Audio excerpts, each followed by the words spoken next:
Dans cet épisode, on va parler d'un sujet qui touche beaucoup de monde.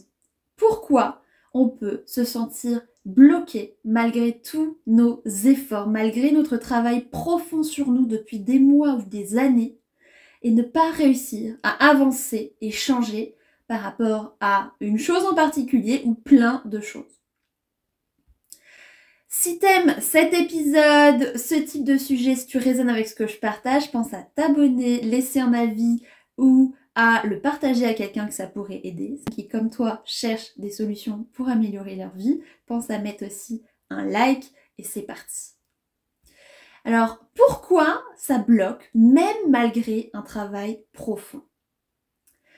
T'as peut-être déjà vécu ça, tu fais un énorme travail sur toi, tu lis plein de livres, tu parles à des psychologues, tu connais plein de choses, tu fais déjà peut-être d'autres types de thérapies alternatives, mais pour autant, par rapport à cette problématique-là, ou peut-être plusieurs problématiques, ça bouge pas, rien ne bouge, ou alors c'est hyper lent. Pourquoi ? Alors, c'est potentiellement qu'une ou des parts inconscientes de toi refusent de changer. Je vais te partager là différentes raisons pour lesquelles certaines parts refusent de changer, pour lesquelles ça peut bloquer. Donc c'est-à-dire qu'il y a une part de toi qui veut avancer, consciemment, tu dis bah oui, je veux changer. Mais il y a potentiellement une autre part plus inconsciente qui refuse, parce qu'il y a certaines peurs, certaines croyances, certains programmes en toi. Et ça peut créer un énorme autosabotage et t'empêcher d'avancer. Mais ces parts qui t'empêchent d'avancer, qui refusent, c'est souvent pas par hasard, c'est souvent parce qu'elles cherchent à te protéger ou parce qu'elles ont une intention positive, même si, paradoxalement, elles te freinent. Alors on va d'abord parler des inversions psychologiques et puis des bénéfices cachés. Alors, il y a, au niveau des inversions psychologiques, il y a les inversions psychologiques globales qui affectent tous les domaines de ta vie et les inversions plus spécifiques qui concernent un problème précis que tu cherches à résoudre. Donc, les inversions globales, il existe deux croyances inconscientes extrêmement puissantes qui peuvent bloquer tous les changements. Je ne veux pas être heureuse ou heureux et c'est impossible pour moi de guérir. Ces pensées peuvent sembler radicales, mais elles sont souvent liées à des expériences passées ou à des messages profondément intégrés dans ton esprit subconscient. Par exemple, si tu as vécu des blessures émotionnelles ou reçu des messages limitants ou autre, ton esprit peut associer bonheur ou guérison à danger ou insécurité. Et tant que ces croyances profondes ne seront pas reprogrammées, elles auront tendance à freiner tous tes efforts, peu importe ce que tu feras consciemment. Donc ça, c'est des inversions globales qui peuvent affecter tout plein de sujets, tout plein de problématiques. Maintenant, il y a les inversions spécifiques, parce que des fois, on arrive à changer par rapport à certains domaines, mais pas par rapport à d'autres. C'est pas qu'on n'arrive jamais à changer. Donc ça, c'est des résistances liées à des problématiques spécifiques, précises. Par exemple, il y en a donc plein de catégories. Donc c'est des croyances inconscientes au sujet de la raison pour laquelle nous ne pouvons pas ou ne devons pas nous libérer d'un problème en particulier. Par exemple, il y a la volonté, je ne veux pas me libérer de ce problème. Le temps, je ne serai jamais libérée de ce problème. Le mérite, je ne mérite pas de m'en libérer.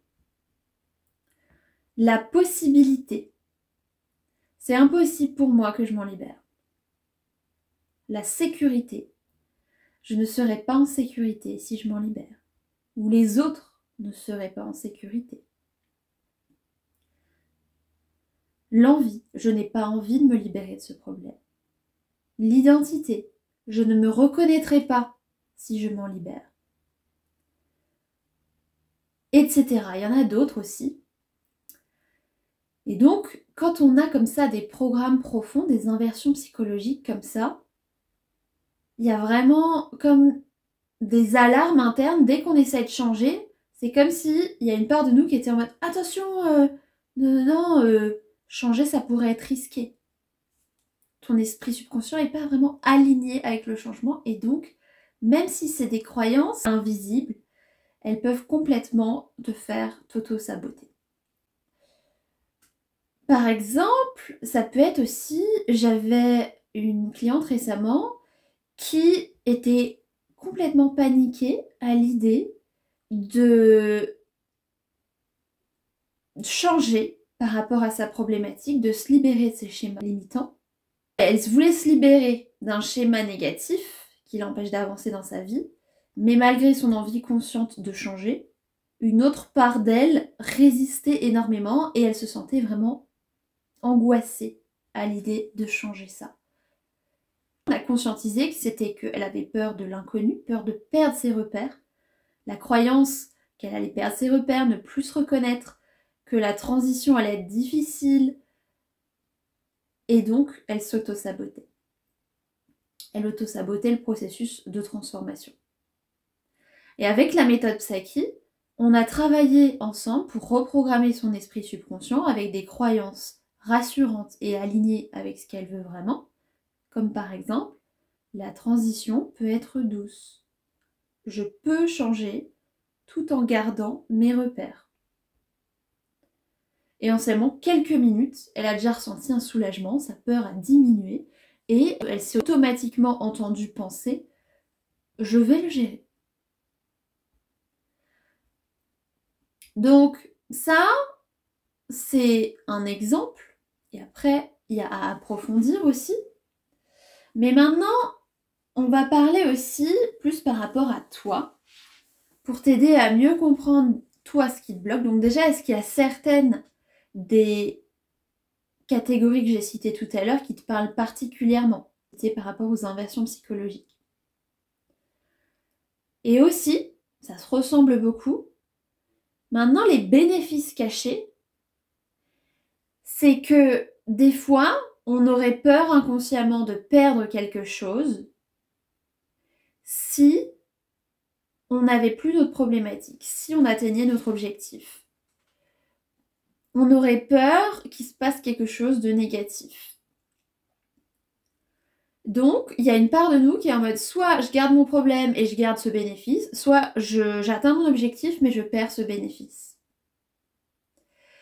Et donc, voici quelques questions puissantes que tu peux te poser, tu peux les noter, pour identifier les bénéfices cachés qui pourraient te retenir. Qu'est-ce que j'aurais peur de perdre en atteignant mon objectif? En changeant ça, en réussissant à faire ça, par exemple. Qu'est-ce que je m'imagine qui pourrait m'arriver de négatif? Qu'est-ce que je gagne d'un certain côté à rester dans cette problématique? Prends le temps de répondre à ça.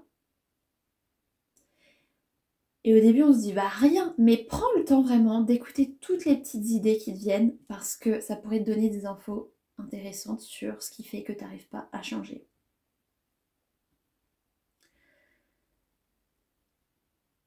Par exemple, j'aurais peur qu'en faisant ça, je sois critiquée, je sois plus en sécurité, il y ait tel danger, il se passe ça.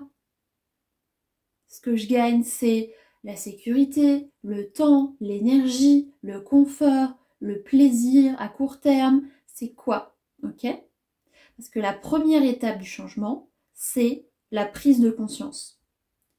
Et ensuite, il y a souvent besoin de techniques aussi pour reprogrammer ce programme qu'on a conscientisé, cette croyance limitante, en profondeur et rapidement, comme par exemple la technique Psyche, qui permet de reprogrammer comme ça en quelques minutes un aspect une croyance. Très souvent, on en a plein des croyances à travailler par rapport à une problématique, plein d'aspects. Souvent, un exemple que je donne aussi, c'est les personnes qui ont du mal à mincir malgré qu'elles mangent super bien, malgré qu'elles font plein de sport et tout. Ça peut être justement à cause d'un bénéfice caché, qui ont du mal à... peu importe. Et par exemple, ça peut être, ah ouais, mais si j'étais mince, peut-être que je serais plus en sécurité, peut-être que j'aurais trop de regards, peut-être que dans le passé, quand j'étais en surpoids, on m'a agressé, donc j'aurais peur de perdre ma sécurité. Donc pour le subconscient, c'est soit je reste en surpoids et je garde la sécurité, soit je mincis et je perds la sécurité. Donc il faut ancrer un programme qui allie les deux. Je suis en sécurité à être mince. Je peux mincir et être en sécurité. Par exemple. Et d'ailleurs, en parlant de reprogrammer des aspects d'une problématique, différents aspects d'une problématique, ça c'est une autre raison maintenant qui peut faire qu'on ne voit pas vraiment de changement, c'est que si un problème persiste, ça peut être parce que tu n'as pas travaillé sur tous les aspects de ta problématique. C'est un peu comme un oignon, il y a différentes couches, ou un peu comme, à quoi on pourrait comparer ça? Par exemple, quelqu'un qui a une phobie des araignées, il y a l'aspect j'ai peur quand elles bougent vite, il y a l'aspect j'ai peur du côté velu, ça me dégoûte, il y a l'aspect dans le passé il m'est arrivé ça, et donc ça me rappelle ça, et donc machin, il y a l'aspect elle pourrait me sauter dessus, il y a l'aspect, vous voyez, il y a différents aspects qui font que cette personne peut avoir une phobie. Il peut y avoir des dizaines d'aspects à reprogrammer. Et des fois, reprogrammer uniquement un ou quelques aspects, ça peut suffire. Comme par exemple, je suis en paix avec les araignées. Ancrer ça dans le subconscient, ce programme. Mais des fois, il peut y en avoir énormément, enfin en tout cas bien plus, des aspects par rapport à une problématique.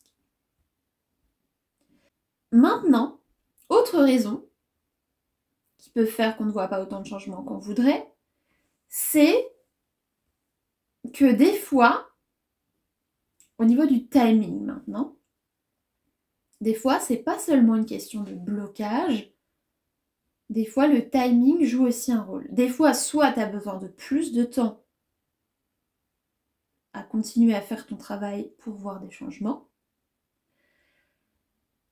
et c'est que à la fin du travail, des fois, que tu verras vraiment les changements, ou, ça c'est une croyance plus spirituelle, que j'entends souvent aussi, et à laquelle je crois, c'est que peut-être que des fois, nous consciemment, on aimerait atteindre un objectif, notre ego, notre être, notre humain, on aimerait réussir à faire ça, mais si on n'y arrive pas, si malgré tout ce qu'on fait, on n'y arrive pas, dans certains cas, ça peut aussi être parce que, selon cette croyance, c'est pas forcément quelque chose qui est bon pour nous en ce moment dans notre vie, sur un plan supérieur. Et des fois, on vit aussi certaines problématiques parce que peut-être notre âme avait besoin d'expérimenter ça pour apprendre certaines leçons, pour vivre certaines expériences, et qu'on avait besoin de ces problématiques pour devenir qui on était censé être, pour développer un intérêt pour quelque chose, pour, par exemple, moi à l'époque quand j'étais en dépression, à cause du harcèlement scolaire, de ma timidité, de mon manque de confiance, de mes relations catastrophiques. D'un côté, grâce à ça, et grâce au fait que sur le coup, quand je voyais des psychologues, ça m'aidait pas, c'est ça qui m'a poussée à développer tout mon intérêt vers les thérapies alternatives et à développer une passion et à en faire mon métier, à en faire une mission de vie, à pouvoir aider d'autres gens par rapport à ça. Enfin voilà, ça, vous le prenez ou pas, mais en tout cas, des fois, c'est pas le bon moment pour nous d'atteindre cet objectif là maintenant, ou c'est même pas le bon objectif pour nous dans notre plan d'âme.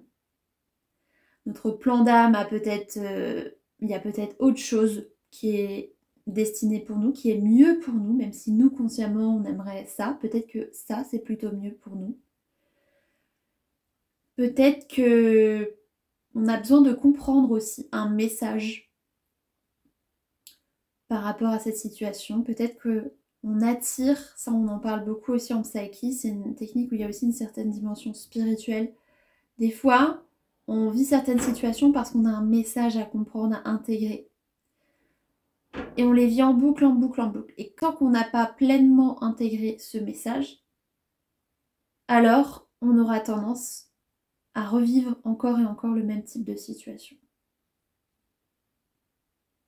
Donc parfois, une situation répétitive est là pour que tu intègres, comprennes vraiment un message. Et tant que tu ne l'auras pas compris, elle continuera de se manifester. Et grâce à Psyche, on peut voir aussi s'il y a un message et lequel ou lesquels. Ça, c'est trop intéressant aussi. Et pour finir, une autre raison qui peut faire que tu ne vois pas vraiment de changement, c'est que tu n'as peut-être pas trouvé la technique, l'approche la plus adaptée pour toi, ou pas travaillé sur les différents plans profonds. C'est-à-dire que ça peut être vraiment intéressant de travailler sur différents plans. Il y a l'esprit, donc l'esprit conscient et subconscient. C'est-à-dire que agir uniquement sur l'esprit conscient en parlant du problème, en conscientisant ce qui se passe, d'où ça vient, ça ne suffit souvent pas à vraiment changer en profondeur et durablement, ou ça peut être très très très long. Donc l'esprit conscient et subconscient. Ensuite, l'autre couche, c'est d'agir sur le corps. Et l'autre couche, c'est le champ énergétique. Quand on travaille sur ces 3 dimensions, souvent ça aide à vraiment avoir un raccourci, ça aide à avoir des changements beaucoup plus rapides, profonds et durables. Donc il y a des techniques qui agissent que sur l'esprit, d'autres que sur le corps, d'autres que sur le plan énergétique. Et par exemple, moi, je suis formée à des techniques qui agissent sur tous ces plans. L'esprit, il y a par exemple Psyche, l'EFT. Le corps, il y a l'EFT. Il y a aussi d'autres techniques. Énergétique, il y a une nouvelle technique à laquelle je suis en train de finir de me former qui s'appelle Emotion Code. Donc, énergétique, c'est pour aller, parce que des fois, bon là je vais pas expliquer dans les détails, mais je l'expliquerai dans un autre épisode. Mais quand on combine le travail sur ces 3 plans, les transformations sont souvent beaucoup plus rapides, profondes et durables. Et on débloque des trucs beaucoup plus rapidement.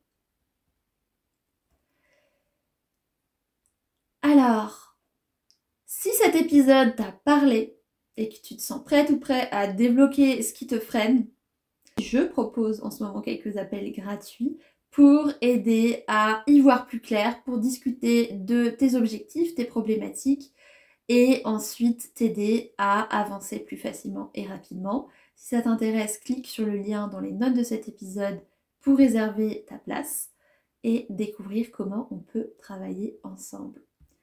J'espère que cet épisode t'aura éclairé et inspiré. Si c'est le cas, pense à mettre un pouce, partage-le à quelqu'un à qui ça pourrait parler, laisse un avis ou un commentaire. Et souviens-toi, peu importe où t'en es aujourd'hui, des solutions existent pour dépasser tes blocages. C'est pas parce que t'as testé un truc, 2 trucs ou 3 trucs que t'es foutu et qu'il n'y a pas de solution. Déjà là, tout ce que je t'ai partagé, je pense que ça t'aide à voir que ah ouais, en fait, c'est peut-être pour ça ou pour ça ou pour ça. Et en séance, je suis là avec aussi mes 6 ans d'expérience pour t'aider à voir exactement ce qui te bloque, ce qui se passe pour toi et à choisir la technique la plus adaptée. Merci de m'avoir écouté et à très vite pour un nouvel épisode. Recording stopped.